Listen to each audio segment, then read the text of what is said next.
అందరికి రెండే ఉందా? పుదీనా వేసి తీసి అమ్ముతారు. ఏడాదికి ఎంత సంపాదిస్తావు అందాదా?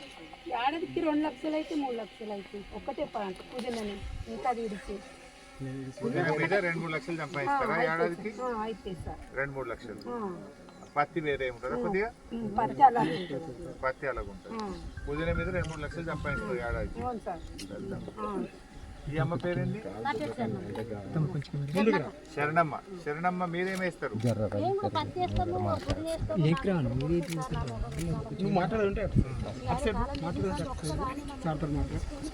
ఏదో కష్టం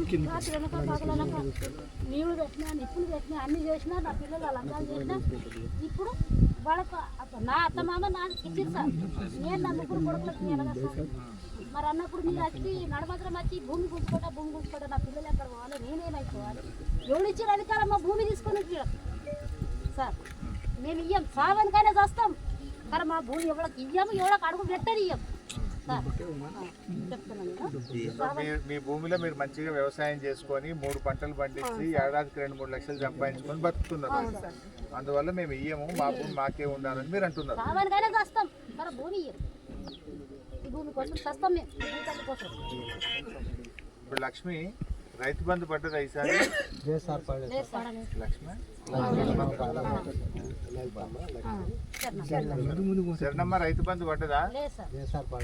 కేసీఆర్ సార్ ఉన్నప్పుడు పట్టుండేనా? అప్పుడు టైం పడ్డది సార్, టైం పడ్డది. ఎప్పుడు ఇస్తా అంటే అప్పుడు బరాబర్ రైతు బంధు పడ్డది, పీంచిన పడ్డది.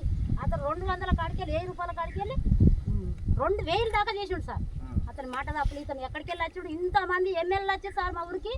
ఇసోడి మోసం రాలేకుండా సార్ ఇతను ఎక్కడికి వెళ్ళి వచ్చాడు మాకు ముంచనికే కూర్చున్నాడు సార్. మాకు ఎసరు పెట్టిండు, మా భూతల్లికి ఎసరు పెట్టిండు.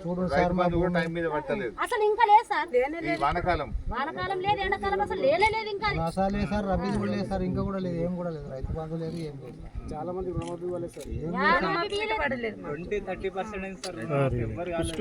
ఇటువంటి భూమినా సార్ మొత్తం ఇదంతా మా మొత్తం గట్టు దాకా సార్. ఇది ఇసుడు భూమినా సార్ మా ఊరి.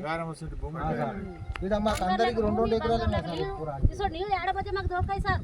ఇసుడు భూమి ఏడబోతే మాకు దొరకదు. అతను ఇస్తాడు 3 పైసలు సగం ఎక్కడ రాదు సార్. మేము ఏడబై కొందామంటే అన్నప్పుడు ఈ భూమి వసతి ఉంటుందా? సార్ బంగారు